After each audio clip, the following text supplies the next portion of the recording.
Local Government, joint with the Committees on Finance and Basic Education. This committee hearing is now called to order.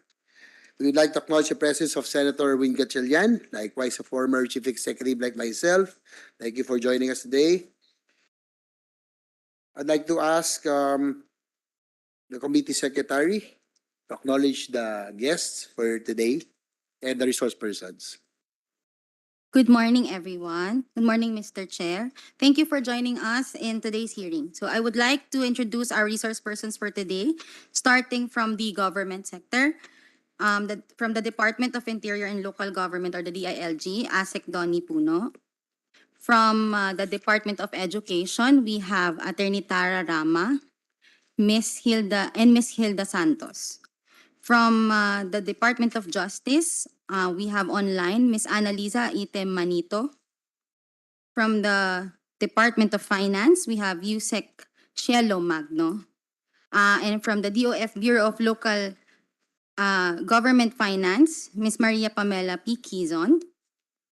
From the National Tax Research Center, we have Miss Madonna Claire V. Aguilar. She's online. Miss Phoebe Jane Orihola, also online. And Miss Giancarla G. Pascual, also online.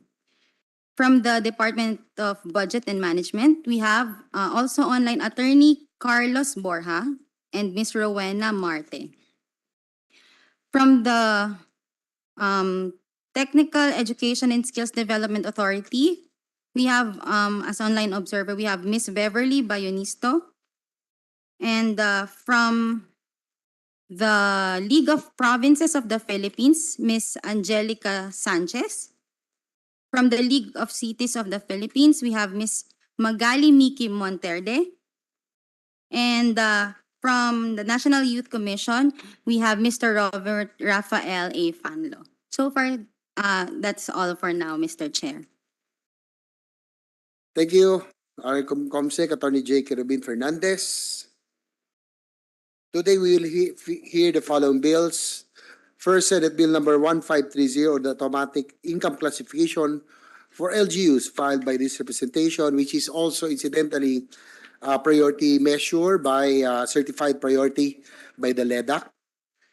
Second, bills on the 21st Century School Boards Act, Senate Bill number 155 and 1633, introduced by Senator Win Gatchalian and by this representation. Last but not the least in our agenda are bills on the proposed expansion of the purpose of and application of the Special Education Fund, or SEF, Senate Bills numbers 1110 and 1190, introduced by Senator Jingo Estrada and Senator Christopher Bongo. Now, before we go to the hearing proper, the chair would like to give his opening statement. The bills that we will hear today are significant legislative proposals which are ultimately geared towards improvement of the delivery of basic services of the local government units to our constituents. The chair would also like to add that these measures are long overdue and are included in the priorities of the committee. The bill on the automatic income classification for LGUs is one of the priority bills of this administration. We call the second hearing for this bill to get the insights of the other agencies that were not invited previously and those that have not yet submitted their official position on the matter. We also hope to resolve some matters which include, among others, the income ranges which are not reflected in our bill and the reservation of the LGU leagues. We'll also hear today legislative measures which seek to revolutionize our basic education system through the strengthening of our local school boards and the expansion of the use and purpose of the Special Education Fund.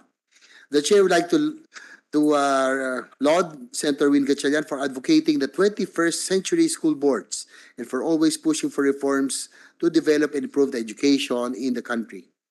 This bill will be a game changer in addressing the problems that haunt our educational system and in shaping the future of education. Indeed, with the passage of this bill, we are turning a new page towards building a brighter future for our children. We also look forward to our resource speakers' inputs on the expanded use and purpose of the Special Education Fund, or SEF. Indeed, the specified purpose of which under the Local Government Code are too limited to address the challenges and problems of our educational system today. With this, we look forward to a fruitful discussion this morning. Thank you very much. Now we go to the hearing proper. During our last hearing, we were able to hear the position of key agencies such as the BLGF, LMP, LCP, and the League of Provinces. There's a general support from these agencies for the passage of our bill on the automatic income classification or LGUs.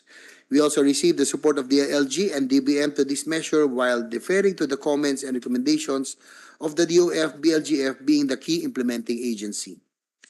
Today, the committee has only received the formal position paper of the LMP. We take note of the reservations to some of the provisions in the bill and we will try to resolve them in the TWG. Today, we added on our list resource persons from PIDS, the National Tax Research Center, and the DOJ. So, for today, we'd like to hear the position of the following agencies: DOJ, ULAP, PIDS, and the National Tax Research Center. So probably we can start with is DOJ present online? Yes, good afternoon. Yes, Madam, please identify yourself and you may now proceed with the position of the Department of Justice. Yes, good afternoon, Mr. Chair, and to the distinguished members of the committee.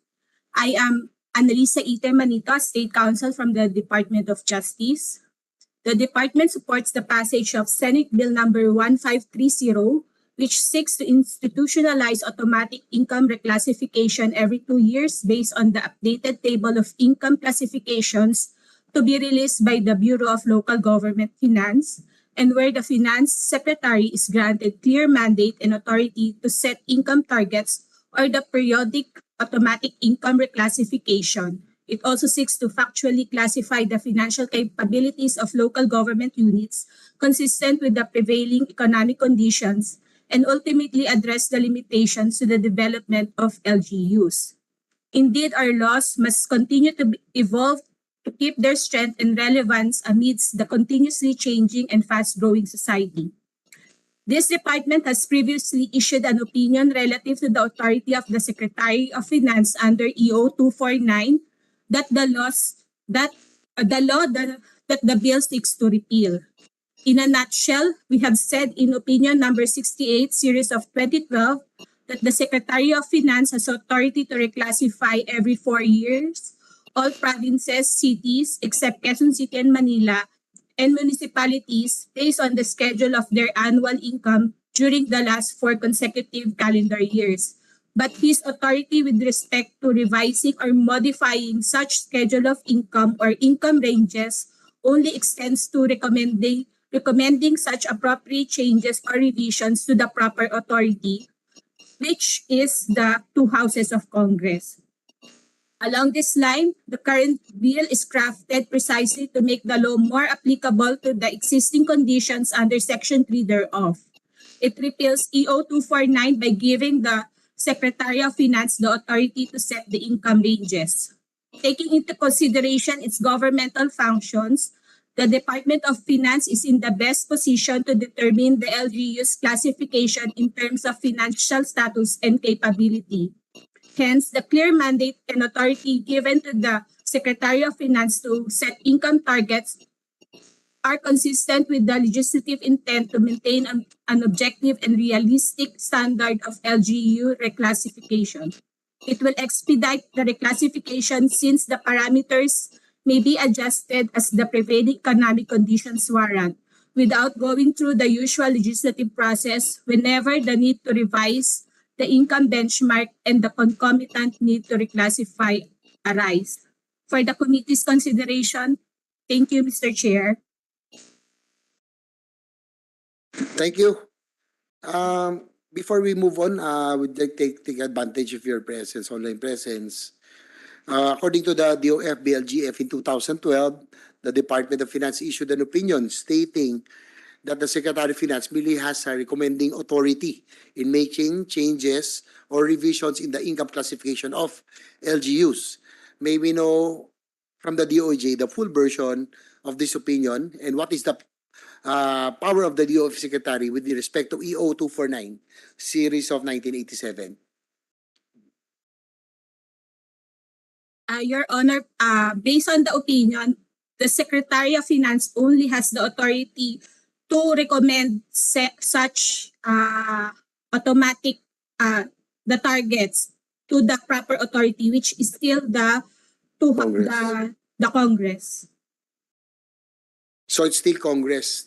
Yung DOF secretary is merely still, in your opinion, still recommendatory. Yes, Just yes, recommend. Mr. Chair. So under our bill, second question, under our bill, we have not set the income thresholds, but we have clearly defined the power of the Secretary of Finance, not just to reclassify, but also to set the income thresholds or ranges in consultation with the LGU leagues. May we get also the position of the DOJ regarding this? Could this amount to the undue delegation of legislative power to DOF?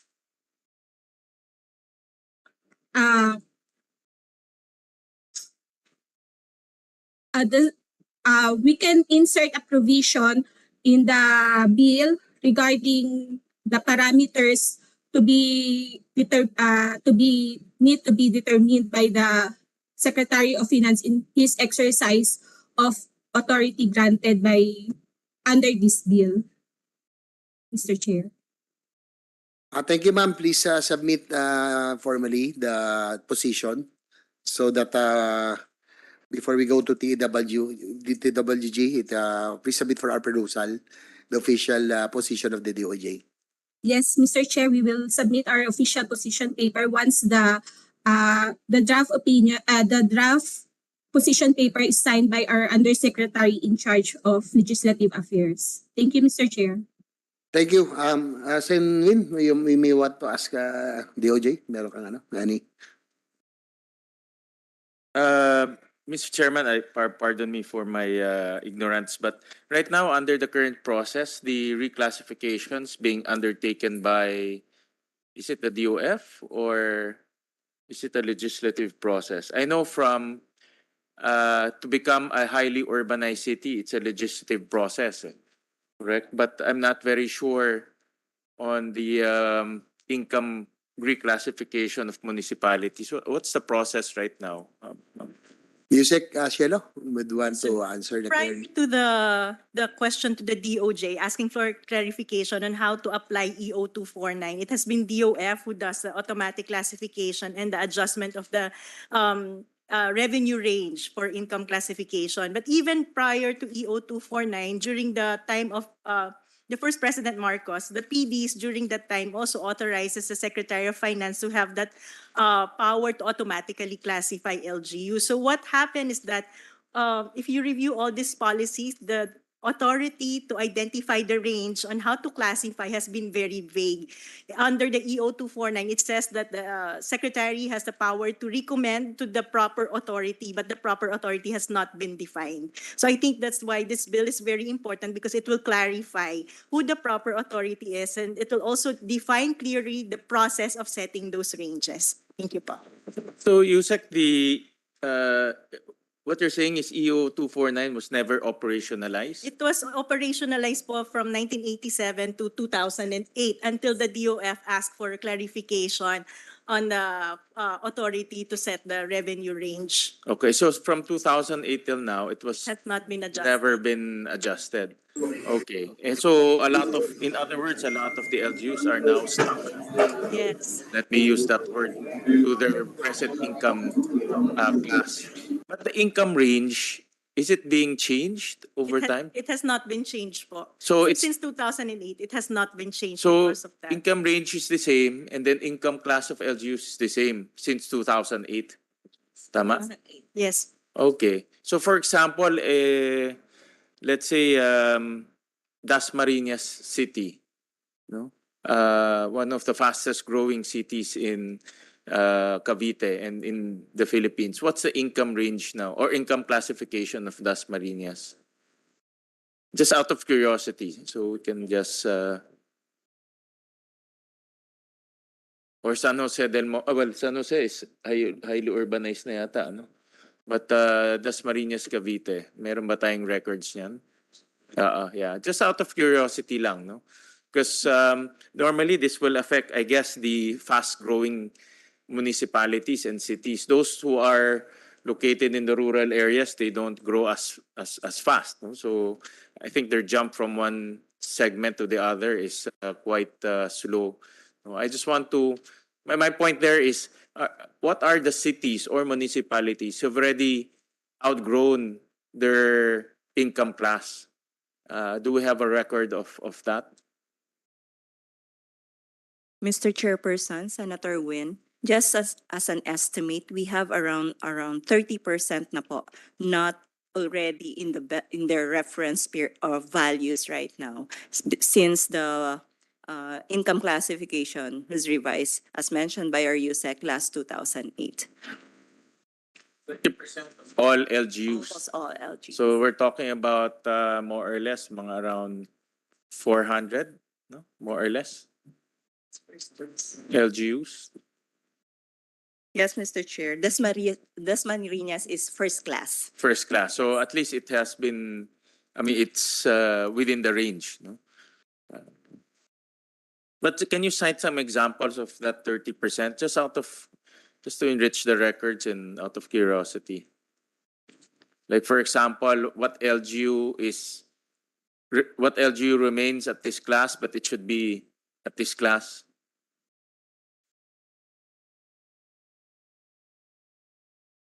Mr. Chair. Mr. Chairperson and Senator Win, depends on the income bracket that we will be proposing for this body. But based on the usual growth rate from 2008, we already have around 78 provinces that should be in the first class LGU, first income classification, out of the 82 or 81. 78 provinces should have been first class, tama? Yes, yes, Senator Win and Mr. Chairperson. That is if we will use we will index the 2008 Yeah.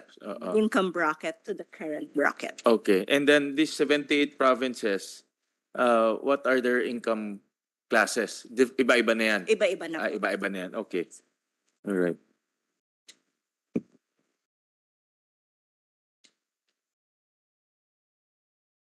So if for so 78 out of the 82, Out of the 82 because we're now So, counting province of Maguindanao. apat na lang ang Sleeping. only Ang 4 natitira. does not Yes. fall under this category Yes. for the record. Oh. So lahat first class we consider. Again, Almost all. yes, Mr. Chairperson, if we're using and we were just going to index that what we use in 2008. And the simple problem, Mr. Chair, with your permission, and the simple problem is because in EO 249, the proper authority has not been determined, no? And that's the simple root cause of it. No? So the law will now address all of that. It will clarify. I see here in the law that the range of income will be determined by the DOF, and then there's an automatic reclassification based on the income. So everything is done administratively. Okay. Thank you. We also invited ULAP, but there's no representative. And from National Tax Research Center, online, Miss Madonna Claire Aguilar, Yes, good OIC morning, Chief Senator Tax Specialist. Sebi. Yes, good morning. Okay, the income classification of LGUs can be a robust estimator for local revenues, serving as the basis for determining the maximum tax ceiling imposable by the LGUs. Before we continue, please turn on your video. Okay lang po. Yes, sir. Yeah, thank you. To make sure that you are the one really talking. Sige po, please continue Okay, for your sir. position. Again. Okay, in addition, it determines the financial grants, aids, and other forms of assistance to LGUs, and establishing the entitlement of local officials and employees to salary and other emoluments. The bill's intent is important as it will assist LGUs in dealing with the current economic conditions and address the limitations of developing LGUs. The proposal to amend the bracket for income reclassification of the LGUs with prior consultation with the League of LGUs by the Secretary of Finance is supported. However, we defer to the DOF and the BLGF on the determination of the appropriate income brackets. That's all, Senator. Thank you. Thank you, ma'am. Again, please also submit your official position paper to this committee for Yes, sir, we will. so that it will be referred to the technical working group. ULAP is now online also. Mr. Blake Barrios, Policy and Project Development Manager. Mr. Blake Barrios of ULAP, Yes, sir. Good morning, sir. for your for the league's position. Yes, sir. Good morning, sir. On the side of ULAP, sir, ULAP fully supports the bill on the automatic income classification of local government units. However, while ULAP sees the pressing need for the income classifications of LGUs to be updated, we would just like to reassert our position that there be no diminution of salaries and incentives for LGU personnel in case the classifications of LGUs are downgraded. Although Senate Bill number 1530 contains no such provision, ULAP submits this position for the record, sir. Thank you. So for the record, ULAP supports, but again with some concerns. But anyway, please submit so that we will be able to hopefully resolve this during technical working group, taking into consideration the position of the different leagues who has, I think they have some apprehensions, but but we'll try to resolve this. Yes, Please sir. submit the official position. Yes, sir. Thank you, sir. Next, yung PIDS sent regrets but will submit the position paper. So probably you can go already to DOF, BLGF, Ms. Mariam Pamela Quizon. What is the implication of automatically reclassifying the income class of LGUs? Because leagues, no, as I mentioned, especially specifically LMP, has reservations on the automatic classifications. Ang league, meron po, no? So may we ask the other LG leagues for their we will ask the other leagues also for their comments. Ano pong what is the implication? Bakit po kaya sila yung leagues, why they have apprehensions on the bill? Based, Mr. Chairperson and Senator Win, based on the position paper that we have read coming from the LGUs, is that some would not like to take out their grant and aids, because if you're classified as a third or fourth class LGUs and below, you're given grants and incentives and aids coming from the different donors. So those are some of the reasons why. Yes. So but we will, so what can we tell them to address their apprehension on this issue? Paano kaya natin? The automatic classification, Mr. Chairperson, will really now set the LGUs on their fiscal position. If they are already has reached positions such as first, second, and third class, then the incentives and the grants and the opportunities for other LGUs to already tap those grants, and those are the LGUs from the fourth to lower income class. Yes, Yusek Cielo. If I may add, sir, because the income classification is an indicator of the health of the fiscal position of the LGU, being classified as first to third would also open opportunities for the LGUs to tap other sources of revenue. So for example, it will send a signal that they're more capable of mobilizing finances, so therefore they can access other form of financing like bonds, borrowing, etc., etc. So while their opportunity to grant to access grants for targeted programs would be limited, their financial capability will also be expanded.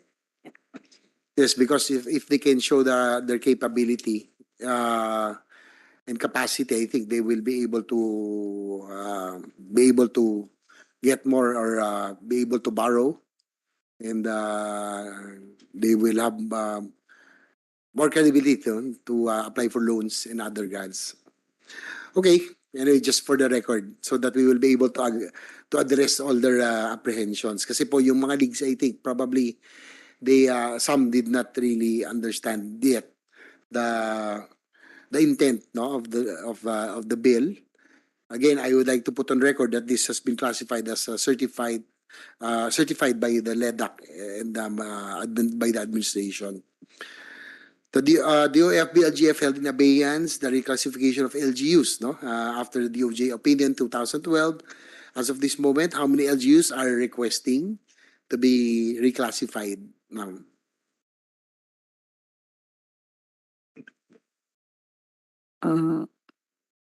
Mr. Chairperson, we have around 141 requests since the time that we have not reclassified through sanggunian resolutions and letter requests, and also from various LGUs asking the Secretary of Finance for income reclassification. The most recent one that we have received is from the city of Catbalogan, Samar, to the office, submitted to the office of the President. City of Catbalogan na lang po yun last. So what is the recommendation of the BLGF with respect to the income ranges that will be used for the next reclassification of LGUs with respect to this measure? What ano kayang basis ng BOF in setting the income ranges as well? Mr. Chairperson, we did a various simulation of the income ranges coming off from EO249 ranges and imputing certain growth rate from that period, and also another simulation from 2008 because that's the last classification, and also another simulation if we do it statistically with minimum and maximum annual regular income. We have at the moment 7 simulations and proposals that can be discussed in the technical working group, Mr. Chairperson.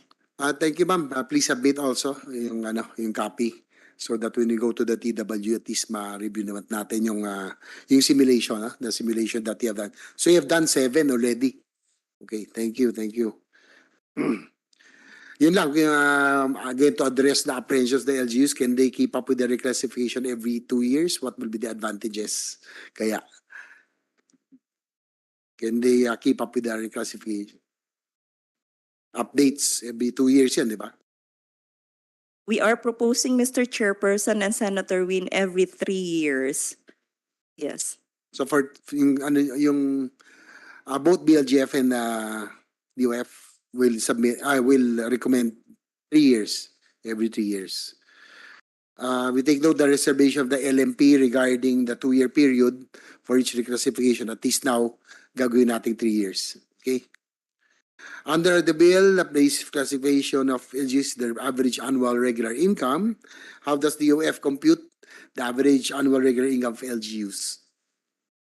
Sir, this is based on the statement of revenue and expenditure submitted and collated by the BLGF po. Okay, thank you. DBM, of course, DBM. Ano ba DBM? Online? Senwin, Mr. Chair, I saw in the bill, no, it will be based on income, tama, on revenues. So just to enrich the records, that includes all local sources, no, meaning RPT, business permits, business enterprises, what else? Fees, kasamang fees, no? Fees, of course, IRA hindi kasama, or yung NTA, national, kasama na siya. So all revenues including NTA. Okay. All right. And that will be the basis for the income range, income classification. I have another question, Mr. Chair, with your permission. when I heard earlier from ULAP that they're concerned with the diminution of salaries in case the LGUs will be downgraded. Was there any instant where the LGU was downgraded?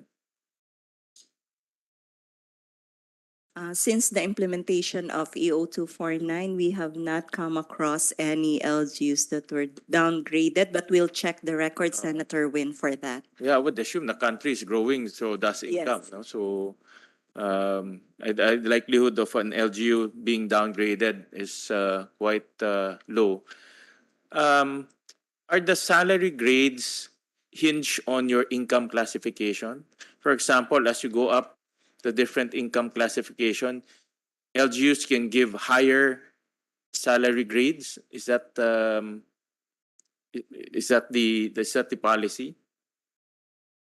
Mr. Chairperson and Senator Win, yes, compensation adjustment for LGU personnel is provided under Section 10, EO 201, or Salary Standardization Law. Yes, Mr. Chairperson. So if a municipality will go up, let's say, from classification 4 to classification 1, they can increase the salary. Okay. That is correct, Senator Win, given, of course, the limitation on the personal services, Okay. The 60-40 limitation. the 45% and 55%, Senator Win. 45-55.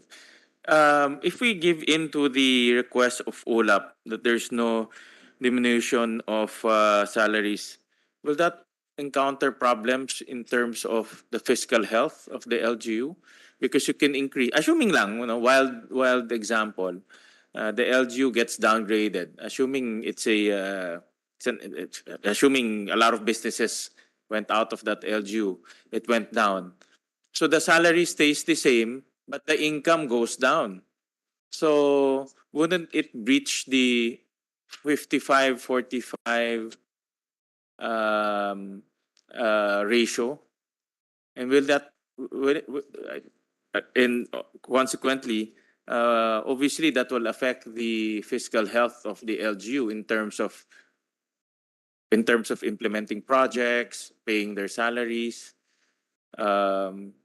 So is that provision of no diminution of salaries, is that a wise provision? I'm just thinking out loud, just to, kasi I heard the representative from ULAP. I know where it's coming from, no? Of course, we want our employees to get the best. But however, as a whole, as looking at the operations of the LGU, it might not be fiscally prudent, no, because it will affect the operations of the LGU. No? So I want to ask the BLGF and DOF their opinion on that, whether it's wise to put that provision in the bill.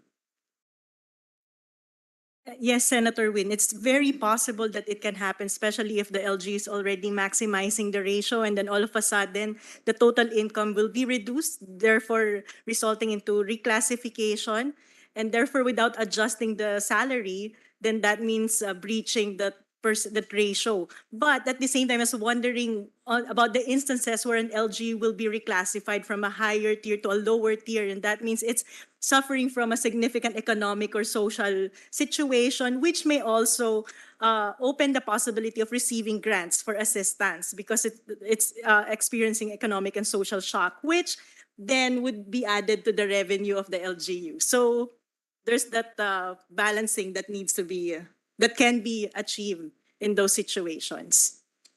Grants form part of revenue. Let's say LGSF, in Local Government Support Fund. No? Some LGUs receive that. Does that form part of revenue?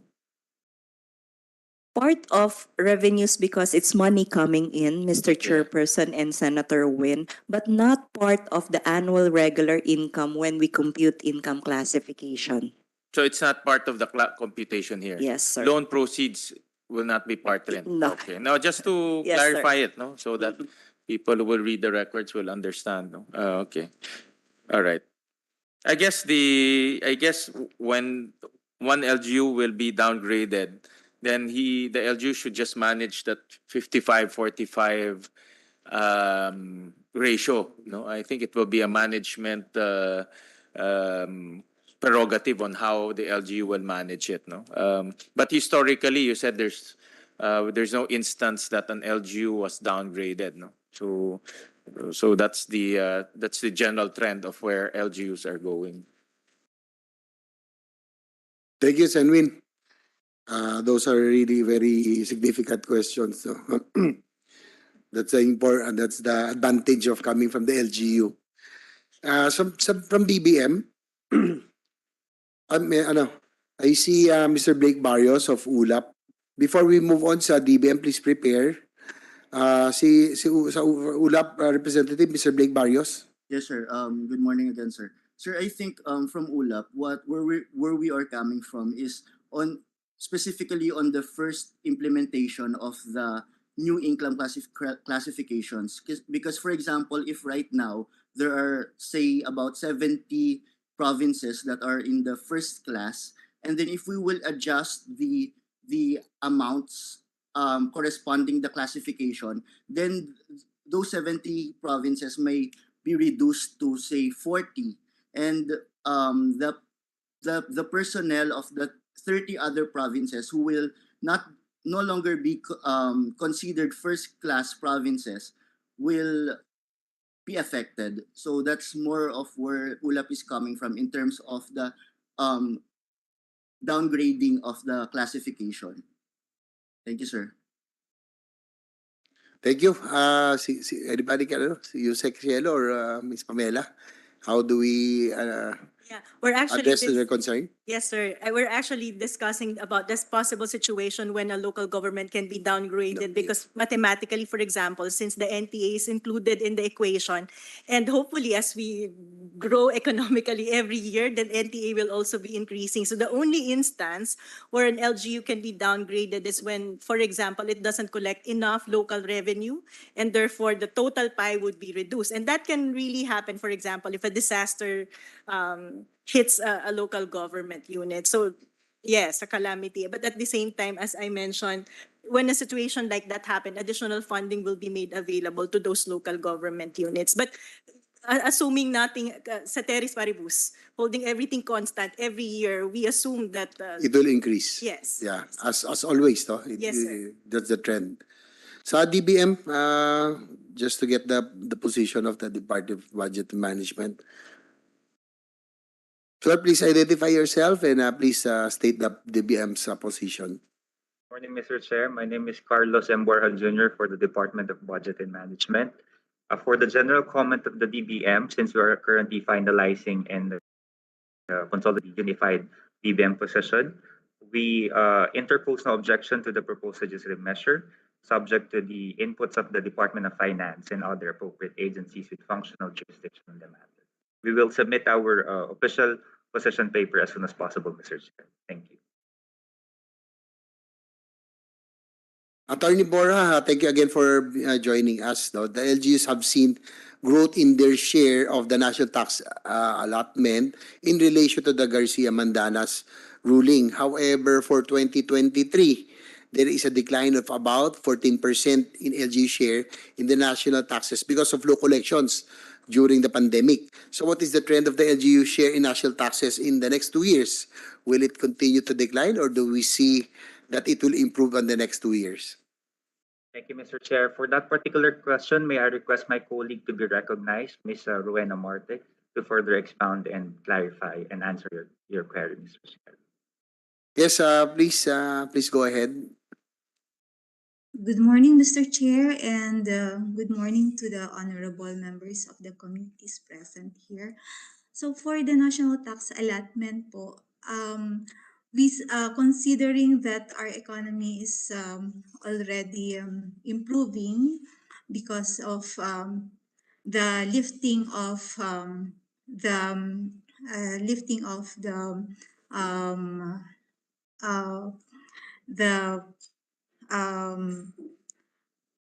lifting po ng prohibitions on mobility ng mga tao, our economy is now doing good, slowly or gradually doing good po. So this will also result po in a better collections of taxes kung saan po doon po naka-base ang share ng local government units in the national tax allotment. So we see improvement po in the collections, and we'll see, we will definitely kapag malaki po or tumataas po ang collections natin, magkakaroon din po ng mas malaking share ang sa national tax allotment and ang LGUs. So we are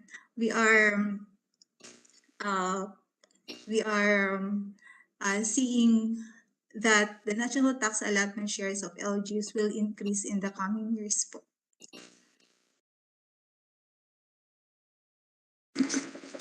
We can see that LPP, League of Provinces of the Philippines. Thank you, ma'am. Paki-ready na yung LPP. But with respect to the dependency of the LGUs to the national tax allotment, what percent of our LGUs are still very much ERA and dependent? For the record lang po, sa DBM, si Attorney Borja or ma'am, can you for the record lang, what percent of our LGUs are still very much ERA or NTA dependent? Sir, may we defer to the BLGF considering they have the data po on that matter. Ma'am, Ms. Pamela Quezon, you have the data. Mr. Chairperson and Senator Win, right now we have 68% dependency of the LGUs, yes. But if you look at by level of LGUs, higher for provinces and municipalities, they mirror each other around 70%. Compare that of cities, which only about 48%. Ang dependent. Yes. Yes. And we have for the last 5 years around 300 LGUs which are 99% dependent on the allotment. Thank you, ma'am. Just for that clarification so that we'll put on the records. For LPP, Ms. Angelica Sanchez. Yes, good morning, Mr. Chair. Good morning, Senator Win. So I'm just taking off from the question of the good Mr. Chair. So what will be the basis for the computation of the income threshold, since this is the average of the last 3 years? Tapos as already mentioned, Mr. Chair, for 2023 and 2024, the NTA is really going down. So paano po yung basis? So our apprehension there is there is a possibility that some LGUs will be downgraded, which is the position of the League of Provinces na sana walang downgrading of current LGU classifications. Thank you, Mr. Chair. So anybody can that issue or concern of the LPP. Yusek, Cielo. Yes, thank you, Mr. Chair. We recognize po because for the past 2 years we've experienced the global shock because of the COVID pandemic. So I think in a situation like that, we recognize that there's a need not to reclassify LGUs to lower their classification. So maybe a provision in the bill can be placed that in extraordinary situation, there's a need to hold for automatic reclassification of LGUs. Thank you. And I think by now, we expect everything to hopefully go back to mag-normalize na, no? Because so at least rin yun sa ating projections, no? That everything will rebound already after the shock that we experienced the past 2 years. Siguro before we move on, Asek Donnie, DILG naman, very supportive of this, as always. Thank you, Mr. Chairman. Yes, definitely. While we are still finalizing the position, Mr. Chairman, definitely the DILG is in full support of this bill. Thank you. Thank you, Asek Donnie. Always a regular here.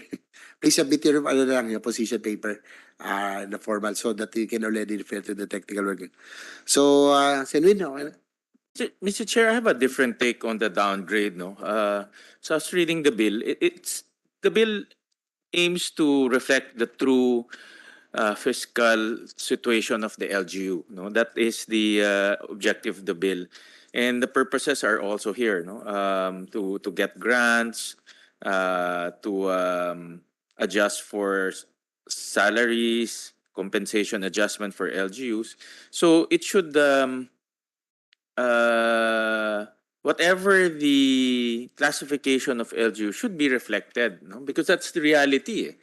And my take on exempting it, we're actually not reflecting reality in that particular sense. No? So then it defeats the purpose of the bill. No? The bill here is to show the true picture of the LGUs insofar as their income is, so that government can respond with the appropriate grant, appropriate support, appropriate intervention. And that's the intention of the bill. No? So I think the LGU should not be concerned with the downgrade, because the downgrade will receive appropriate response. For example, if we don't downgrade, we're actually just fooling ourselves in saying that everything is fine and we're not giving anything. We should not give anyone anything. No? So parang it defeats the purpose of the bill, Mr. Chair. So just for the committee's consideration, no? Because I think the real intention here is to have that appropriate response in case of a bad situation, no? And that's also covered here, no, in the purposes section of the bill, Mr. Chair. Yes, Yusek Cielo. I agree, Your Honor, because the income classification is used as an indicator for many policies. It's very important that it reflects the situation on the ground. Thank you. Anyway, again, before we refer this to technical working group, hopefully we can resolve all of these issues, no? And the concerns of the leagues. But again, this has been, the intent of this is really to as certified by the administration, so that before we move on, the chair would also like to acknowledge the presence of our colleague, Senator Rafi Tulfo. Idol, thank you for joining us this morning. Thank you, Mr. Chair. This is regarding the income classification of the LGUs. No? Anyway, tapos na po kami. Baka you might have any concern po. Meron lang sana ako, Mr. Chair, na opening statement. Good morning, Mr. Chair, Senator J.V. Ejercito, Senator Win Gatchalian. Good morning as well, our resource speakers, and to everyone here today. I would like to manifest my support for policies being implemented in the bills being considered in today's hearing, in particular Senate Bill 1530 or the Automatic Income Classification Act for LGUs. Ang ating lokal na pamahalaan ay mahalagang sangay ng ating gobyerno. Sila ang pinaka nadarama ng ating mga kababayan at nakaunawa ng kanilang pangangailangan. Habang tayo dito sa Senado ay nagsisikap na ipanukala ang mga batas na tingin natin ay makabubuti sa buong bansa. Ang LGU po naman ang kadalasan na atasan na magpatupad ng mga ito. Pinatutupad nila ang mga batas na binubuo natin dito sa paraang tunay na makakatulong sa mga tao. At para magawa nila ito, kailangan bigyan natin sila ng karampatang suporta. And there is no other clear and concrete support than providing them with the appropriate financial capabilities. The automatic income classification will be able to provide such resources which would correspond to the needs of a particular LGU. Their income classification will establish the entitlement of local officials and employees to salary and other emoluments, among others. This would lead to a more targeted and effective implementation of social programs and services, thereby maximizing their impact to the lives of the people they serve. But as we tackle the automatic income classification of LGUs, let us not forget that the Constitution enumerated our local government to include our provinces, cities, municipalities, and barangays.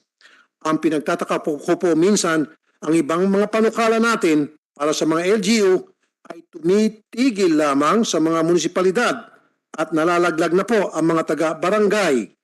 I want to know how the automatic income classification will redound to the benefit of our barangay officials and barangay employees, particularly or barangay tanods. These lowly public servants or ours are always placed as a second-class citizen in terms of benefits and emoluments. I hope that as we adjust what belongs to our LGUs, hindi natin makalimutan itong mga barangay tanod natin. Silang unang tumutugon sa mga hinaing ng ating mga kababayan. Panahon na para mabigyan din natin ng atensyon ng kanilang mga pangangailangan. Meanwhile, I would like also to manifest my support for the review of the composition of our school boards under the proposed 21st Century School Board Act. Maraming problema po at katiwalian sa ating edukasyon system ang nag-ugat sa mga school board. Dapat po talaga repasuin ang komposisyon nito upang ang mga matatalaga dito ay ang may mga puso para sa ating mga estudyante at mga guro. We must remember that it is the policy of the state to ensure that all students, regardless of their background or circumstances, have access to quality education. By promoting inclusive education through local leadership and accountability, the government can address inequities in the education system and promote greater social cohesion and understanding. Salamat po, Mr. Chair. Thank you, Sen. Rafi, for joining us this morning. We have already finished the first part, yung po sa income classification. We're about to refer it to the technical working group. Kaya lang, baka meron kayong katanungan before we move on to the school boards bill of Senator Win. Baka meron ho kayong while Yusek Cielo and Miss Pamela Quizon are here, BLGF, the DOF, and also Yung sa sweldo po ng mga tanod, matagal ko na po sinasabi ito rito, ano humbalak ng mga kinaukulan tungkol po dun sa allowance ng mga barangay tanod?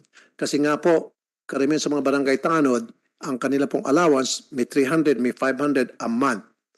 At hindi naman po siguro sapat yan mga bumuhay ng isang pamilya, although some of them are volunteers, but still, most of the time, or all the time, they put their lives on the line by patrolling, kasulok-sulukan po ng barangay. At kapag meron po mga kaguluhan, first line of defense are the tanods. Sila po ang sumasagot sa tawag ng tungkulin, merong kaguluhan, riot, may pagnakawan, etc. At kapag nagkaroon po ng aberya, sila po ang sinisisi. Nasaan tanod? Wala si tanod, etc. Si tanod palagi. And yet, ang binibigay sa kanila, barya-barya, 300 pesos, 500 pesos. Bakit po ganun? Kada buwan. Miss Pamela Quizon of BLGF, the DOF. Mr. Chairperson and Senator Tulfo, Senator Gatchalian, the salaries or the allowances being given to the barangays are within the purview of the Department of Budget and Management. However, we would like to take note that if the LGU or the mother LGU will be upgraded, then the barangay's allowances are also follows. On the issue of whether barangays are included in the reclassification, we have been doing groundwork that barangays be included. However, we are taking note that we do not have, as of this time, statement of receipts and expenditures of all the barangays. We partnered with the DILG, National Barangay Operations Office, but up to now, we only have around 18% submission of the SRE of all the barangays. And given that, we cannot have a reference point or values on how to classify barangays, Mr. Chairperson. Salamat, Mr. Chair.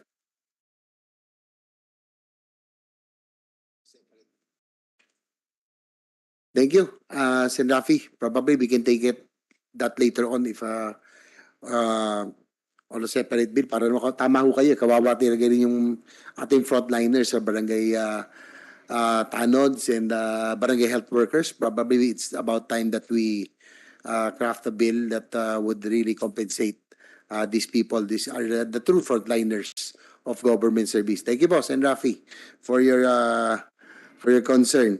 So now there are no matters discussed in relation to the Senate Bill number 1530. We shall refer this already to the technical working group. So again, we request our chairpersons to submit all the position papers, no, so that it can already be reviewed prior to the TWG. Okay, so thank you again. So we will move on to The next bill that we'll take up this morning, the 21st Century School Boards Act, Senate Bill number 155 and Senate Bill number 1633, and the expansion of the use and purpose of the SEF, Senate Bill number 110 and Senate Bill number 1190. So we shall now consider the bills of the 21st Century School Board Acts filed by Senator Win Gatchalian and this representation. So if we can already hear the position of the following agencies: DepEd, DILG, DOF, DBM, DSWD, marami pala, CHED, TESDA, PSA, and the LGUs, and the SKs. So probably we can already proceed. Orson Win, as the author of this measure, you have any statement? Thank you, Mr. Chair, and thank you very much for considering this bill. Mr. Chair, one of the most underutilized bodies in the local government units are the local school boards, no? And the local school boards over the years have been relegated to just a budgetary and a body that decides on where the SEF should be spent, no?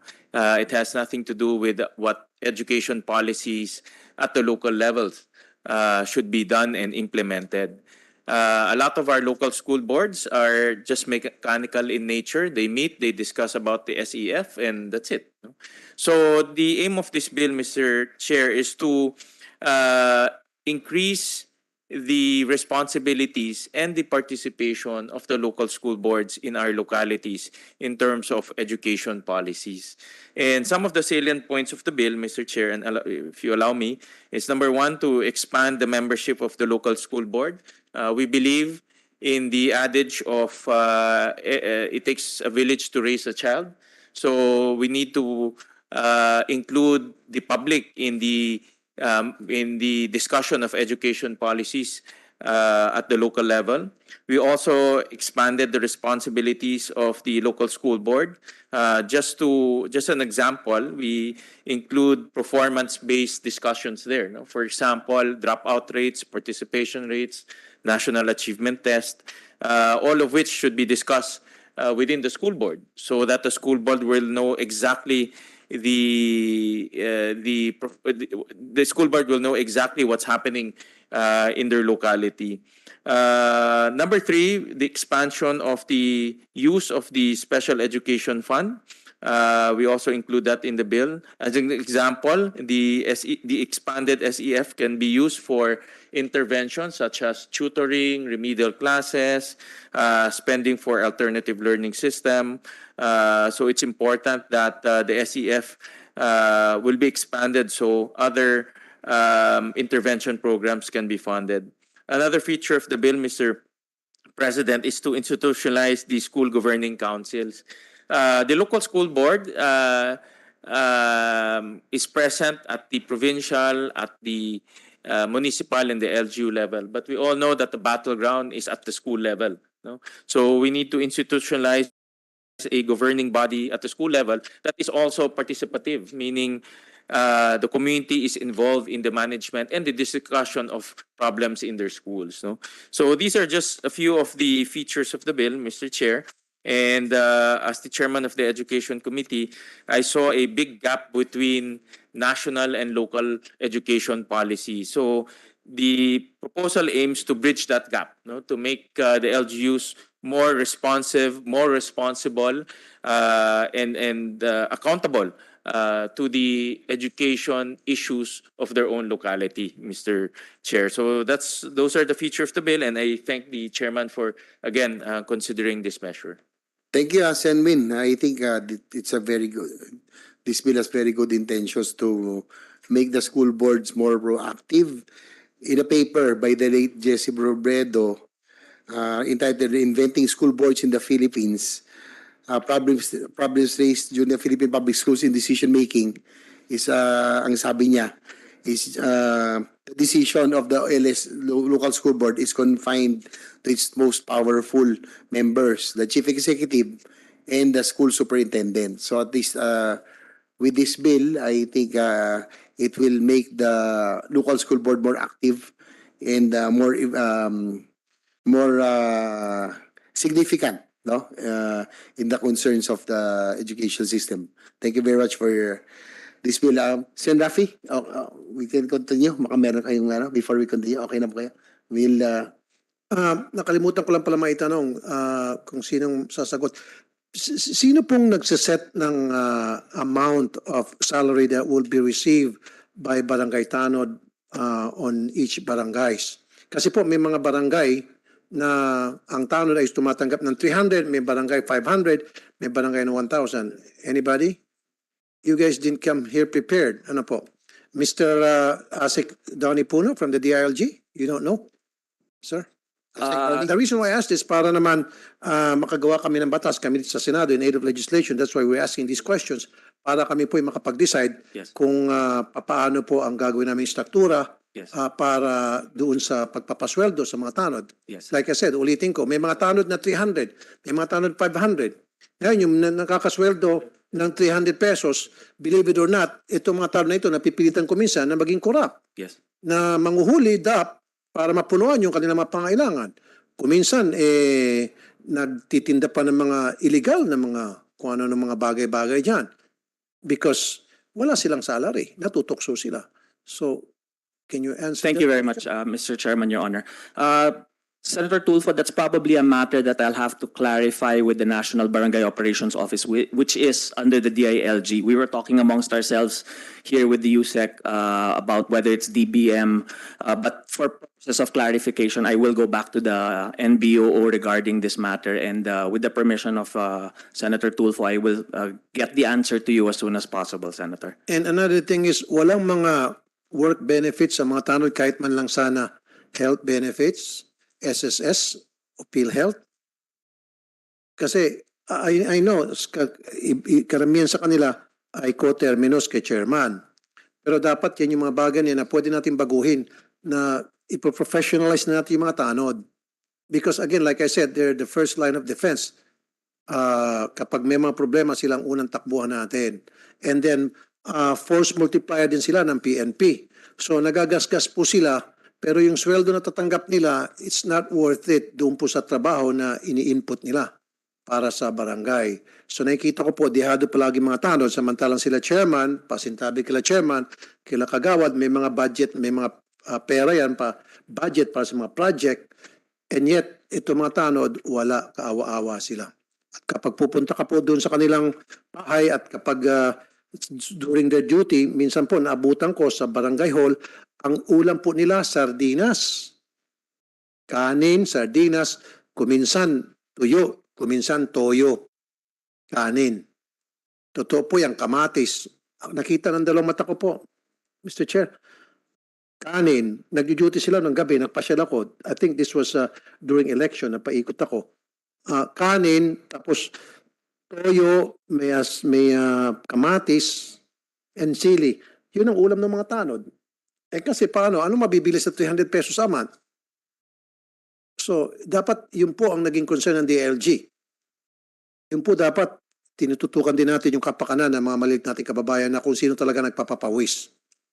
Pasensya na po. Samantalang yung mga taga-DLG natin dyan, nasa aircon na opisina, for all we know, baka crispy pata, mga ulam, fried chicken, o lechon baka, etc., etc. Yung mga tanod na tatrabaho, diba? Who keeps our barangay safe. Nakakatulog tayo ng mahimbing kadalasan dahil nandiyan yung mga tanod nagbabantay, and yet we don't take good care of them. Paano pong paliwanag nyo dyan, Asik Puno, sir? Yes, Your Honor. I will discuss the matter with the NBO, the National Barangay Operations Office, and I'll make sure that the information is sent to you as soon as possible. Pero pinagtataka ko lang po, matagal na po itong practice eh. Hindi pa po ako senador. Palagi ko nang paulit-ulit sinasabi ko to sa radio program ko, and yet wala nakaka-pick up sa inyo na, oo nga naman, tama nga naman, kawawa naman itong mga tanod. Gawa natin ng paraan, taasan natin ng allowance nila, bigyan natin ng work benefits. Bakit wala po nakakapag-isip ng ganon, sir? I'm sure Your Honor, that well, the one in charge po kasi ng barangay, si Yusek Chito Valmosina, who handles barangay affairs for the department. I'm sure kasi ano rin po siya, he was sa barangay din po talaga siya, no? So I'm sure he's focused on these matters as well, and I will relay your concerns to him. I know Your Yusek Balmosina is a good Yes, sir. barangay chairman. He He is. was the barangay chairman, Yes. District 2 sa Quezon City. I know this gentleman is good. Pero sa akin na sana matuloy na to at sana noon pa pinag-isipan na natin to. Hindi yung, kung hindi pa ako magsalita ngayon, wala sanang makapag-isip sa inyo na tutugunan yung problema ng ating mga tanod. Yes. And believe it or not, marami sa ating mga tanod na didisgrasya, nasusugatan, namamatay pa. And then ano pong binibigay na tulong ng barangay? Wala. Wala talaga. Ang nangyari, yung politiko, mayor, congressman, governor, yun yung sasalo. Then, of course, yung mga barangay at yung pamilya indebted na doon sa politiko. Dapat hindi. Dapat meron talagang sariling benefits at budget yung mga tanod, mga taga-barangay para maging totally independent sila na hindi sila beholden sa mga politiko. Kasi during election, diyan po sila nagagamit. You follow me, sir? Yes, Your Honor. And I'm sure the department has taken notice of all of this, which is why the office of Yusek Chito is, there's a position for it, the Undersecretary for Barangay Affairs, and I'm sure Yusek Chito is taking care of all of these concerns, Your Honor. And then siguro, sir, ASEC Puno, bigyan niyo po kami ng mga guidelines kung paano po ang dapat pasweldo sa bawat barangay, yung sistema, naging compensation nila, and then we can come up with a legislation para matugunan yan at maibigay yung para sa mga tanod, kung ano yung para talaga sa kanila. Yes, Your Honor, will comply. Thank you po. Thank you. Thank you, Mr. Chairman, Thank Your you, Honor. Mr. Chair. Thank you. Thank you, Sen. Rafi. Actually, maganda yung pinunto nyo. It's about time na pag-isipan natin. Kami po ni Sen Win, naging mayor din kami. Talagang yung mga sa barangay, BHWs, no? All voluntary din yan. Allowance din. And barangay tanods, talagang siguro it's about time. Doon po sa BHW side, nag-file na tayo ng bill under the health. Siguro itong barangay tanods, it's about time we address their issue. Thank you for bringing that up, Sen. Rafi. Ang ano nga nito, Madam Chair, when I was talking about tanod, isa lang po tumitingin, lahat sila nakayuko because parang wala ata kayong concern. When I talk about the tanods, all four of you girls, I'm sorry, I don't have anything personal about you and I don't know you personally. Parang hindi ka interested dun sa topic ko about dun sa compensation at benefits ng tanod. Lahat kayo umiling, lahat kayo nakayuko, looking somewhere else, and he's the only one who's looking at me. So dapat maging ano rin po kayo, attentive kayo dun sa topic ng mga maliit na kababayan. Wag lang po yung topic ng mga topic na may kinalaman kila chairman, topic na may kinalaman sa mga malalaking tao sa barangay. You should also be concerned about the little people. Diba? Kasi when I was talking about tanod, none of you were looking. None of you were attentive, doing something else. And this is important for me. Mahalaga itong mga tanod. Mahalaga sa yung papel na ginagampanan nila. Diba? Nung panahon ng pandemya, sila yung frontliners natin. They should be considered as heroes. And yet, when I was talking about tanod and about their benefits, kayo po ay hindi attentive. At ito lang si Asik Puno ang nakikinig. At tipid pa yung sagot ni Asik Puno. But anyway, yun lang po, Mr. Chair. Thank you po, Mr. Chair. Thank you, Sen. Rafi.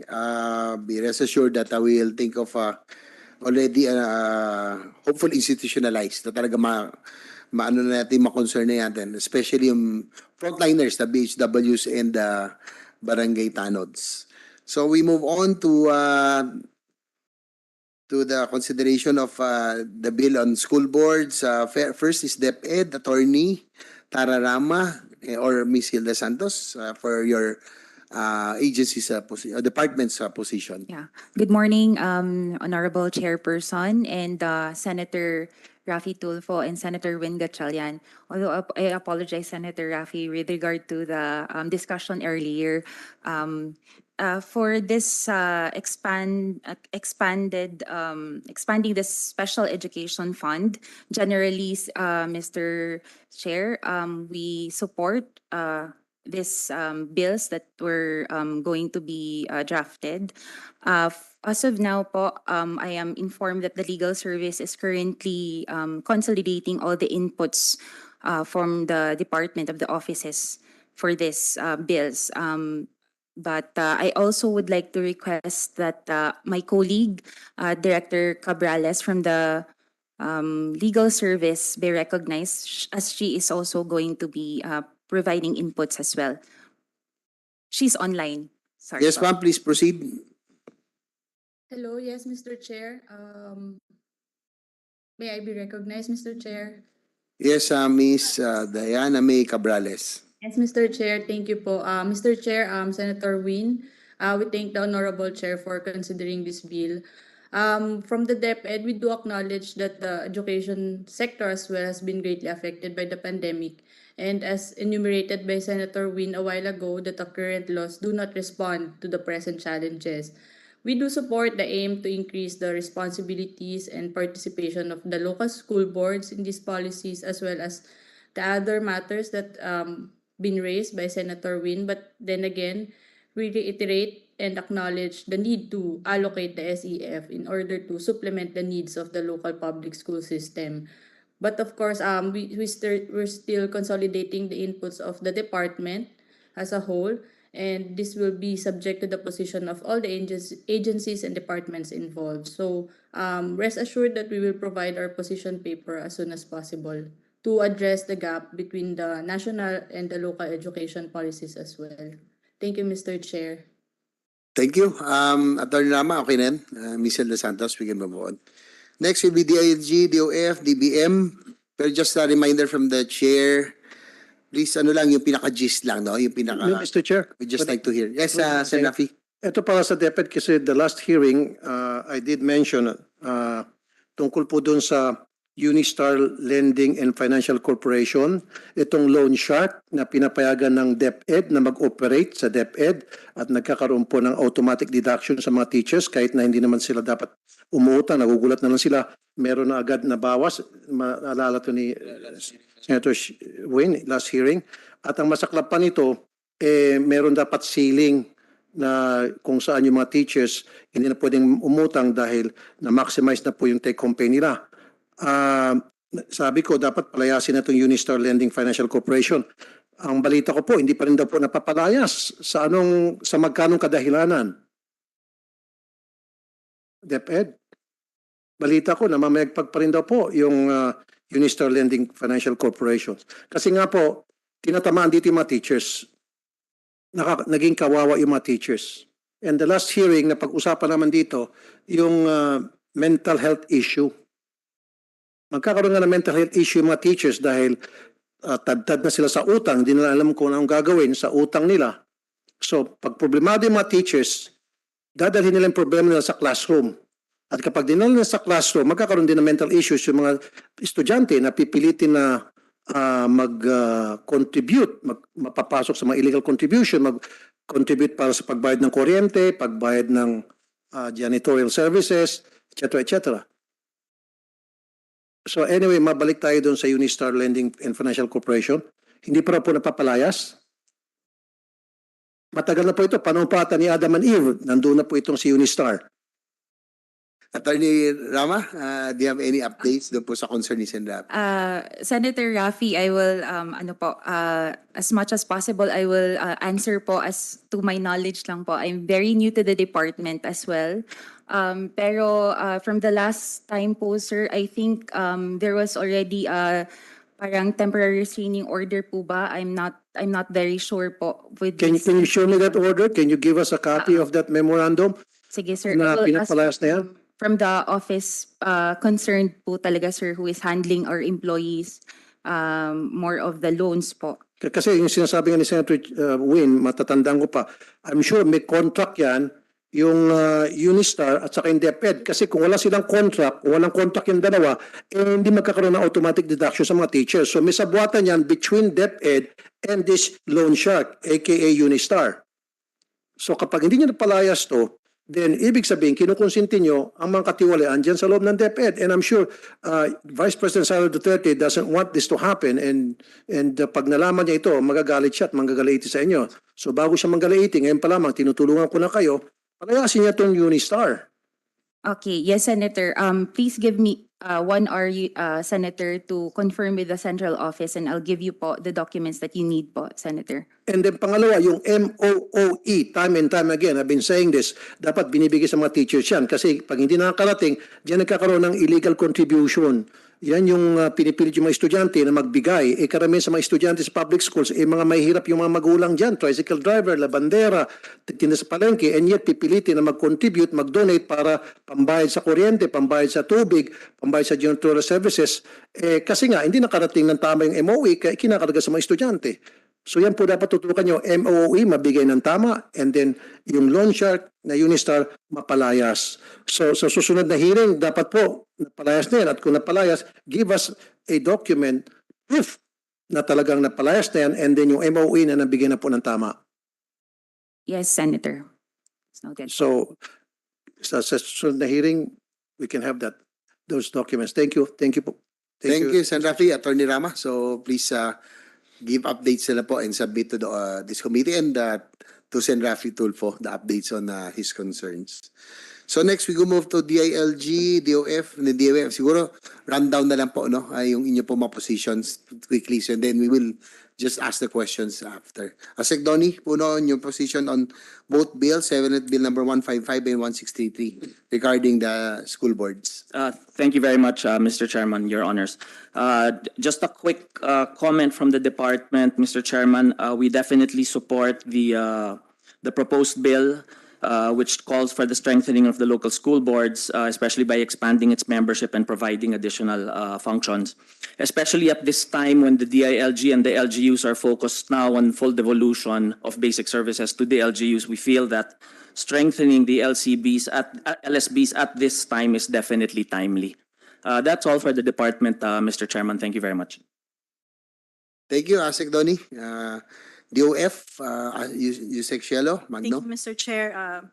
Honorable Senators, from the Department of Finance, we fully support the two bills as these are consistent with the principles of local autonomy, providing greater flexibility and responsiveness to the needs of local stakeholders. We also support the provisions that improve the participativeness of various stakeholders on the local school board and also increasing transparency and accountability on how the fund is being used.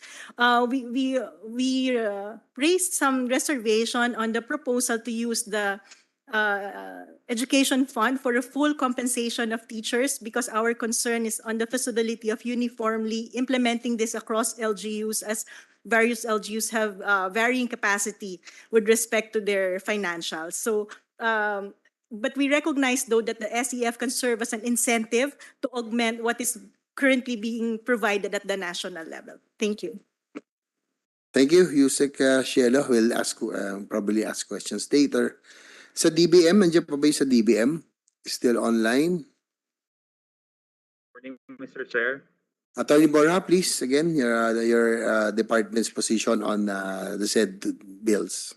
Thank you, sir. For the Department of Budget and Management, as to the proposed utilization of the Special Education Fund, we interpose no objection to use the same for the payment of compensation, salaries, wages, allowances, and other benefits, provided that it will be limited to locally hired teaching and non-teaching personnel.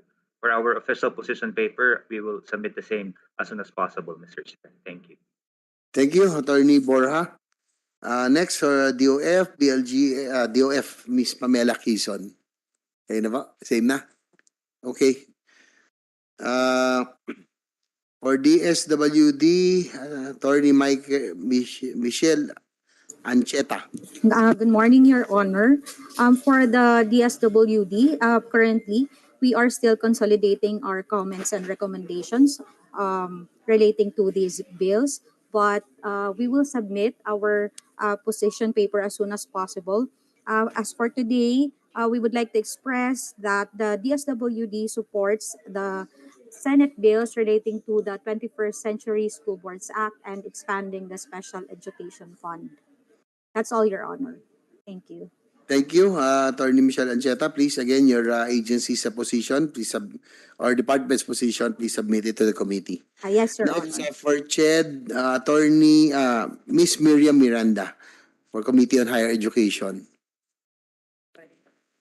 Are you online? Ma'am Miriam Miranda?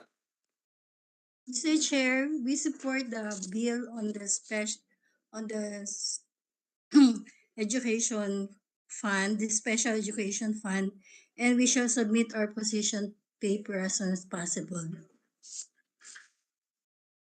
Okay, thank you. For TESDA, Attorney Joyce Balong, also online. Yes, Honorable Chair and members of this committee, good morning. We are fully supportive of the provisions of the Senate bills, but we would like to manifest our desire to be included in the composition of local school boards in the mandatory provisions for Section 98. Mr. Chair, we will be submitting an official position paper upon procuring the signature of the proper authorities on this. Thank you so much. Thank you, Attorney Joyce Balong. Next for PSA, Philippine Statistical Authority, Ms. Wilma Gulien. Wilma Gulien of PSA. Next is LCP, para lang mag-ready, no? League of Cities, Ms. Magali Monterde. League of Provinces, Angelica Sanchez. ULAP, Mr. Blake Barrios, who were with us earlier. So, sa PSA, andyan po siya. Wala na. We go to League of Cities. Ms. Magali Monterde, are you online, ma'am? Good morning, Mr. Chair. Yes, I am online po from the League of Cities of the Philippines. We interpose no objection on the 21st Century School Boards Act and the expansion of the CEF. However, we would just like to also put on record that while we do support the expansion of CEF, it is our ongoing call to not give to not utilize the CEF solely for the payment of salaries for teachers, because there's also an ongoing initiative from the league to also include yung initial programs for the early grade learners, those in the daycare. So that would be all for the League of Cities, Mr. Chair. Thank you. Thank you. We note of your concerns. For the LPP or League of Provinces of the Philippines, Ms. Angelica Sanchez. Yes, good morning again, Mr. Chair. I'm sorry, I'm trying to start my video. Yeah, so the League of Provinces of the Philippines welcome the expansion of the membership of the local school board. And in fact, we fully support the 21st Century School Boards Act. Mr. Chair, however, as an we would just like to push for a shift from an institutional to sectoral planning for education, wherein the education goals as reflected in the PDP-FT and the comprehensive development plans of the LGUs are considered in the crafting of the local school board visions and programs. And at the same time, Mr. Chair, we also support, we're also calling for the, hold on, Mr. Chair. So in terms of the allocation of the application of the SEF and the ongoing programs for full devolution, Mr. Chair, we would just like to push that the DepEds would not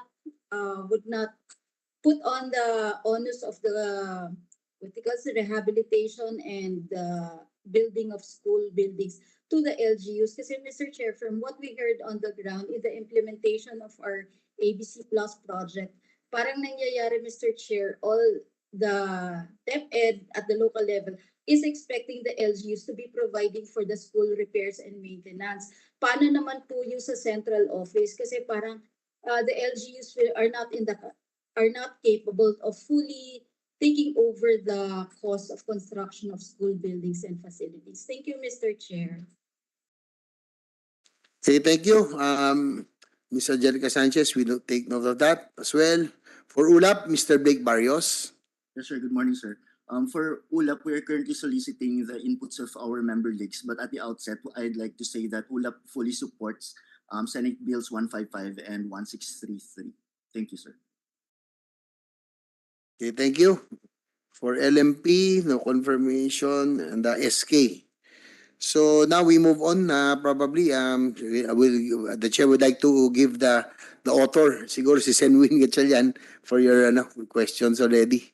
Thank you, Mr. Chair. Mr. Chair, I just have a few questions. No, one of which is I might think will be a little touchy. in the current law right now, the school board endorses, the DepEd endorses to the school boards the promotion of education officials at the local level. Tama ba, attorney? Nasa batas yan eh.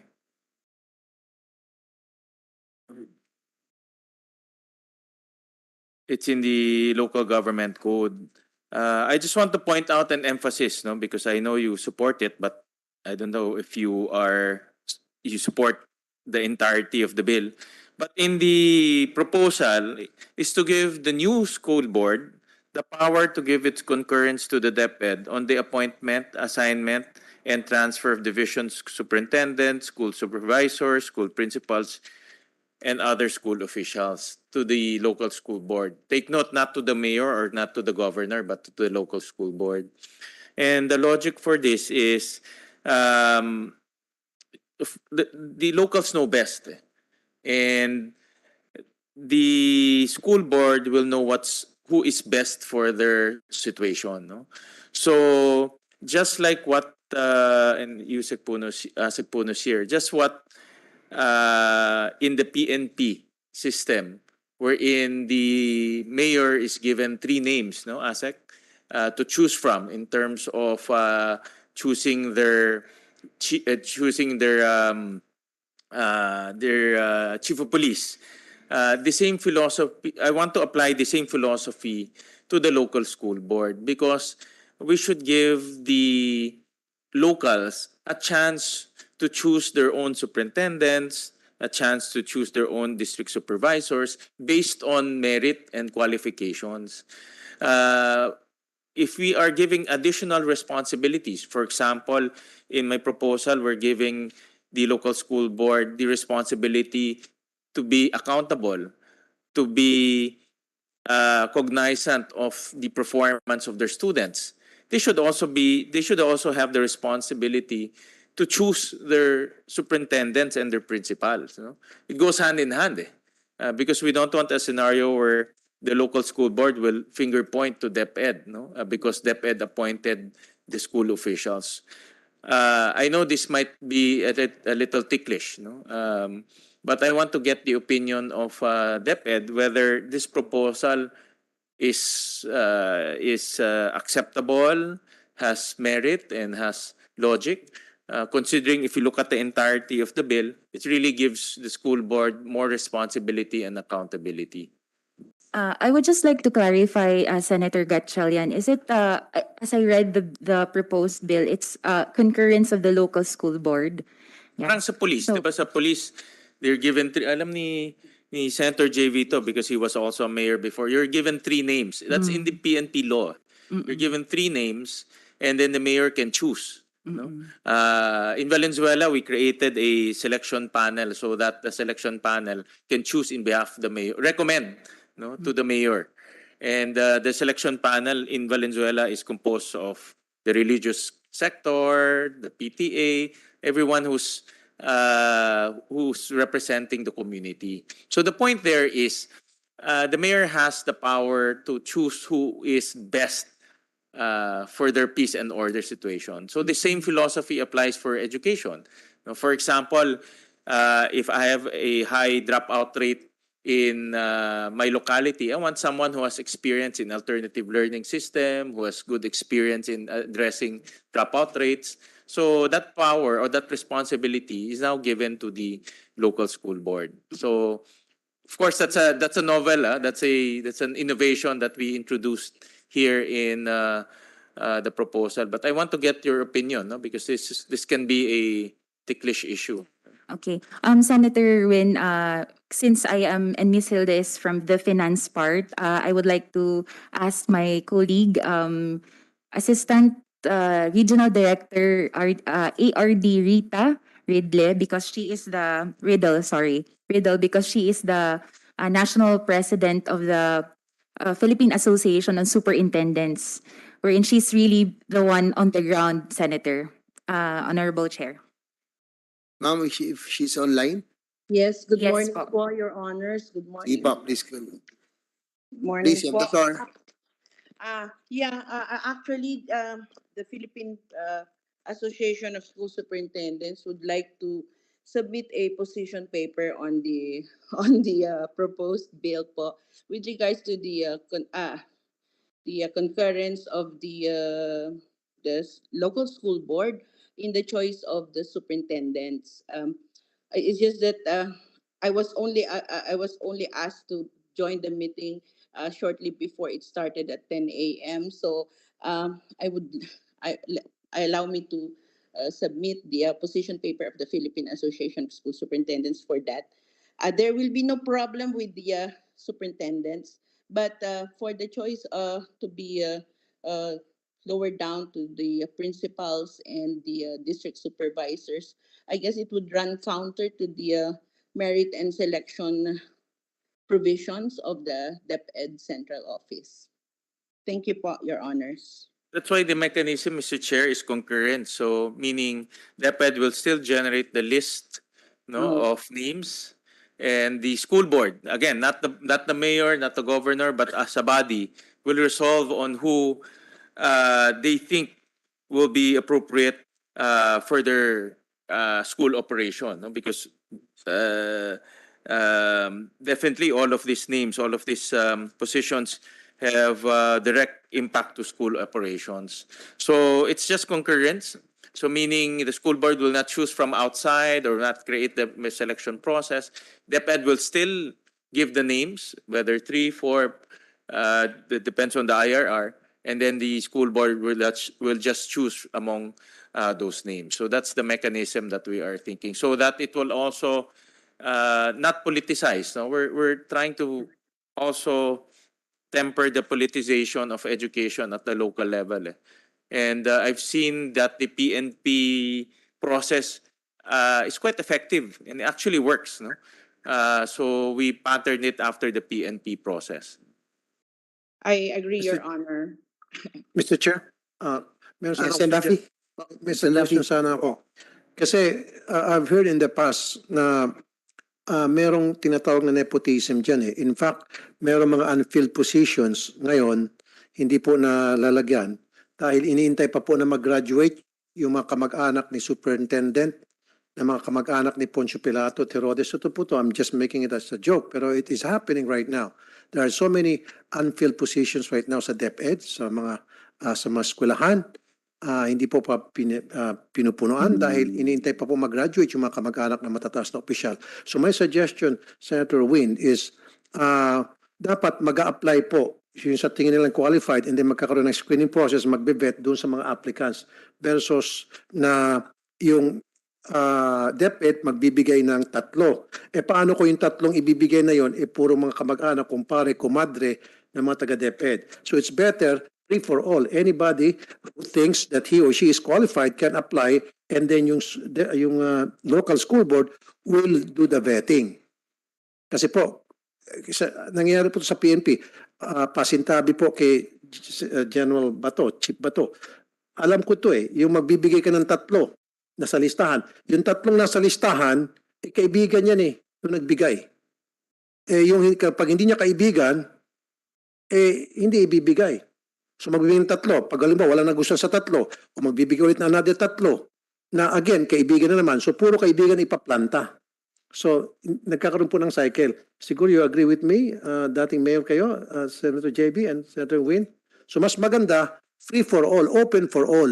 Mag-apply kayo doon and then meron screening process and we will screen. Titingnan namin kung sino sa inyong qualified versus bibigyan ng listahan and then yung pala sa listahan mga kumpadre or kamag-anak. I don't know. That's just my suggestion. What do you think? Kayo sa DepEd, what do you think? Kayo po ba, ma'am? Anong position niyo po, ma'am? Senator, I'm from the finance side. We monitor the big ticket projects actually, Senator. Walang So taga-DepEd si Miss Hilda Santos. same office po, Senator. Unfortunately po, yung ating mga resource speakers online. So we are the ones who support them supposedly, but we are here physically po. Okay. Matanong ko lang, okay, kayo sa finance, ilan po yung mga unfilled positions nyo ngayon sa DepEd?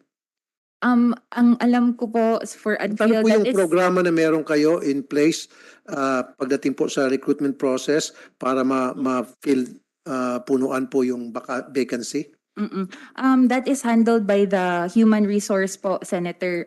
But I think yung sa teachers po, if I'm not mistaken po, Senator, nasa 32,000 po. Unfilled? Yes po. O ano hinihintay po natin? Pagputi ng uwak, saka natin pupunin yun. O saka natin lalagyan ng mga teachers yung unfilled positions na yun. Again, babalik tayo dun sa napag-alaman ko. Iniintay pa po kasi mag-graduate yung mga kamag-anakan o pumasa sa board exam. Yung, civil service exam, civil service exam. Yung mga kamag-anakan ng mga matataas na opisyal at yun po ang magpupuno sa mga vacant positions. Dapat punuin na ngayon na mismo. And then dapat yung mga qualified talaga kasi I'll tell you what, ma'am, ito parating mo sa mga mas matataas sa'yo. Sige po. Kunyari, mag-a-apply, 1, 2, 3, 4, 5, 5. Sa maniwala ka sa hindi, yung nananalo, yung nasa number 5 versus number 1. Kasi by grading yan eh. Si number 1, most qualified. Number 2, very qualified. Number 3, qualified. Number 4, okay qualified. Si number 5, 50-50. Pero yun ang pumapasa. Bakit? Nepotism. Kaya tinatanong ko, ano bang klaseng program you have in place na para ma-screen talaga yung tama na qualified for the position, not because he or she is related to a higher official sa DepEd? Pagkakaalam ko po, Senator, this is my knowledge naman po, hindi po sa DepEd but from other government agency na there's binibigyan po yung appointing authority po ng 5 candidates po. So, per CSC po, kung saan po talaga, Senator, sa 5, dun po siya mamimili. So, it's not, the appointing authority is not bound really if the personal selection board will say na ito po yung top 5, pero kung si appointing authority will choose number 4, parang yun po, hindi po siya bound po talaga sa number 1. Pero si appointing authority dapat i-vet din to make sure na doon sa 5 na ibinibigay, wala siyang kamag-anak doon. Yes, of course, Senator. Kasi kung meron siyang kamag-anak doon, syempre i-appoint niya kamag-anak niya at bibigyan na siya ng dahilan kung bakit qualified yung kamag-anak niya versus doon sa 4 na mas magaling, sasabihin niya hindi. So dapat pati si appointing authority should be vetted and should be screened. Yes po, that's right po, Senator. Thank you po, ma'am. Yes. Thank you, Mr. Chair. Thank you, Sen. Rafi. Sen. Win. Thank you, Mr. Chair. Mr. Chair, I did some research and it's a good thing that Director Pam is here.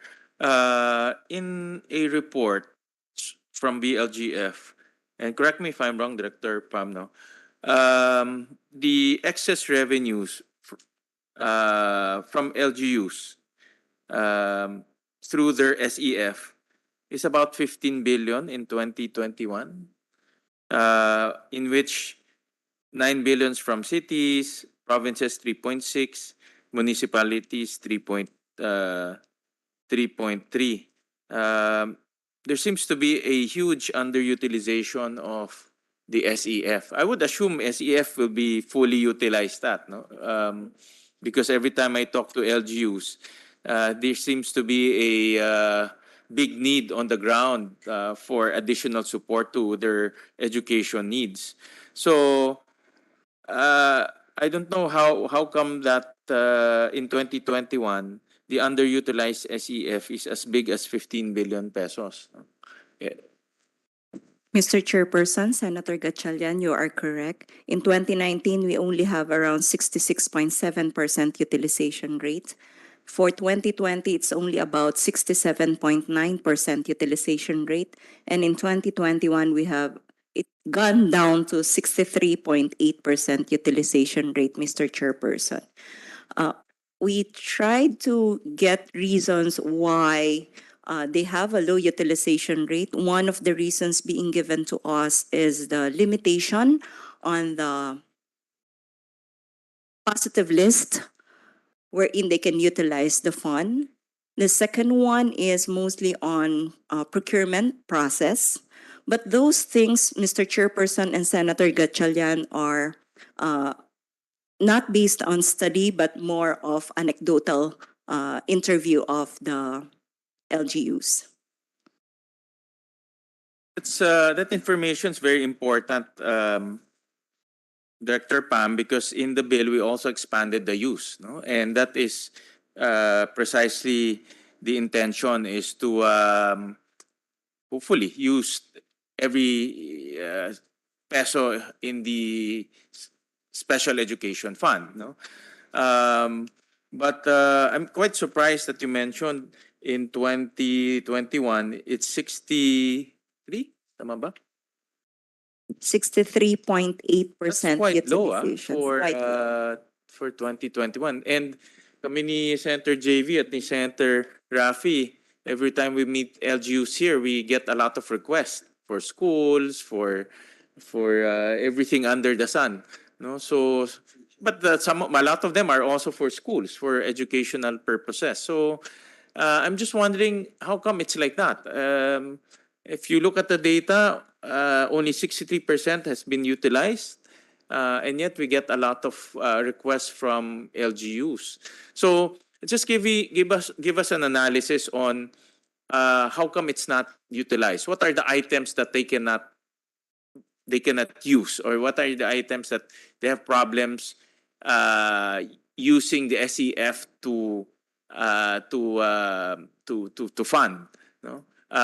So that we can cover that in the bill, no?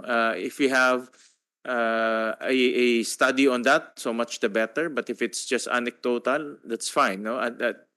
The intention here is we will cover it in the bill, no? For example, I know I included in the bill here, and I think somebody mentioned that earlier, are salaries of SEF teachers, and we will also include teacher aides. I know those cannot be funded through the SEF, but teacher aides right now are as important as the teachers. We all know that our teachers are overworked, and DepEd is here, no? One of the clamor of our teachers is to get teacher aides so that they will have additional help inside the classroom, no? The teachers can just focus on teaching, the teacher aide can focus on the other things. But those cannot be funded by the SEF, no? And we intend to include that in the bill. So LGUs, if you can afford it, so much the better, no? LGUs can get teacher aides. The list of menu, the menu here of items doesn't mean that the LGUs will spend on all of these. It's just a menu that they can choose depending on their local situation. If they want to spend on ALS, they can use the SEF to spend on ALS. If they want to expand their preschool, pre-kindergarten, then they can use the SEF to do that. So it's just giving the local school board flexibility. But to move forward, may you please submit to us what are those things that the LGUs find difficult to fund, so that we can include that in the proposed measure. Yeah.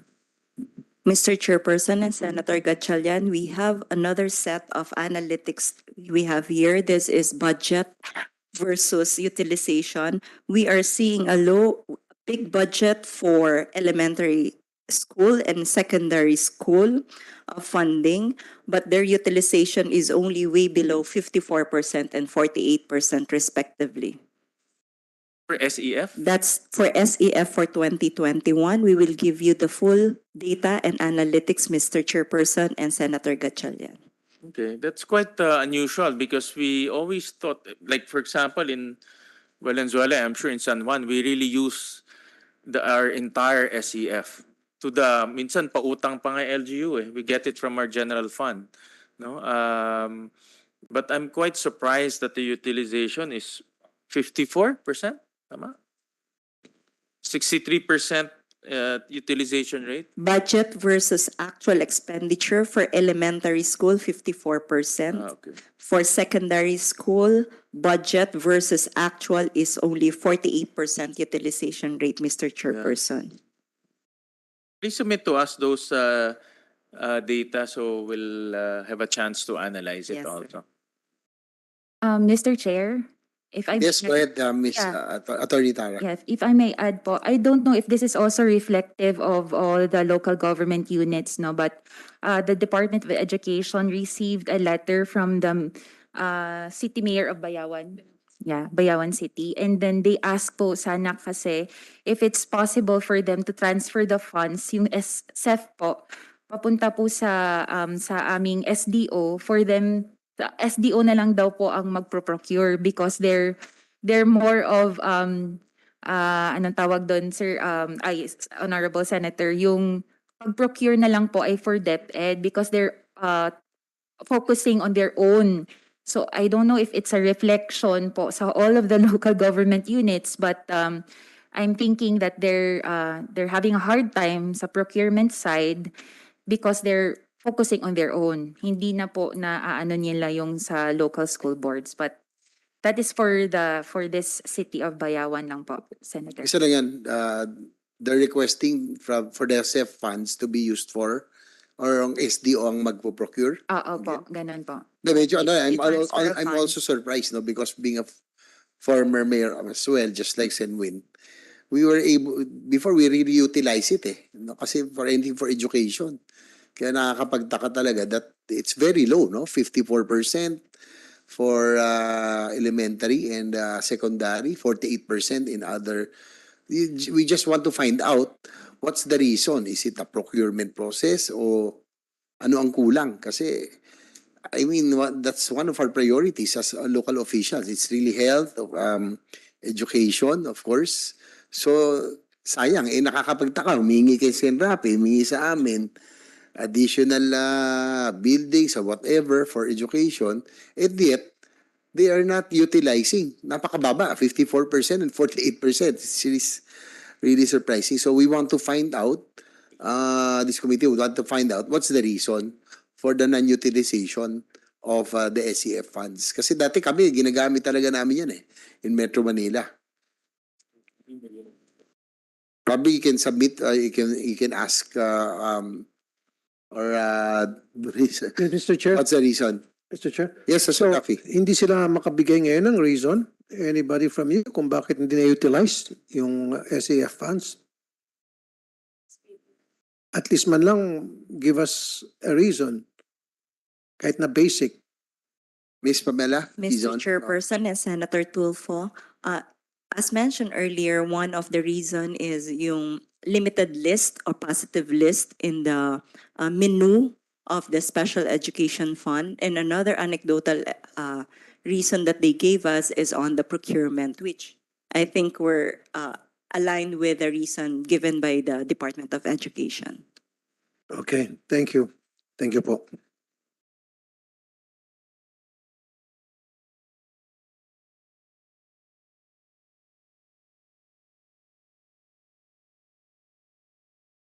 But to add to that, noong 2020, the DepEd, DILG and DBM released joint circular to widen the use of SEF in support of the education sector amidst the pandemic. Based on the monitoring of concerned agencies, were the SEF fully utilized kahit na meron ng expansion? Well, probably during the pandemic, was this maximized? Wala rin? Hindi pa rin? Okay. Anyway, Chairman, I know that if you look at the bill, there are a lot of things that we expanded in terms of use of the SEF. But don't worry, Yusek Shelo and Director Magno and I are working to improve the collection efficiency of local governments. So that, and as you know, Mr. Chair, part of the RPT goes to the SEF. So an efficient collection of the RPT means an efficient or more money for the SEF. And Director Shelo, Yusek Magno, maybe we can also study if we can increase that 1%. I haven't really thought of that, but of course, if you increase the 1%, you have to take it out from somewhere, so we have to balance it. But my intention there is to channel more funds to education. Again, the concept here is more responsibilities for the local school board. So let's give them the tools to use in order to achieve what they want to achieve in their locality, in their education system. So one of the tools that we're giving them is more funds. So I think if let's study whether we can still increase that 1%, maybe 1.5, 1.25. I still need to look at the entirety of the RPT collection. No? So, but just to put that on the table so we can study it.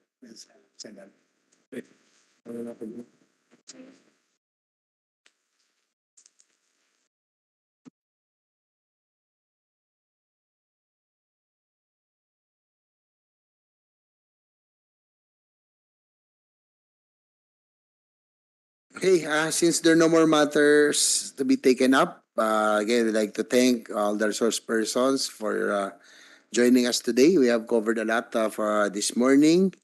So Senate Bill numbers 155, 1633, 110, 1110, 1110, and 1190 are hereby referred to the technical working group. Again, I'd like to thank all of you for coming, also those online. But next time, I hope you can come in physically kasi mas maganda discussion. Tapos na po ang pandemic, hindi na ho dapat nag-online. Anyway, thank you, Senator Gatchalian, for joining us the whole morning for these very important measures. The committee chair would like to thank again everyone for the discussions this morning. Since there are no more matters to be taken up, the chair hereby adjourns the committee hearing. Maraming salamat po. Thank you.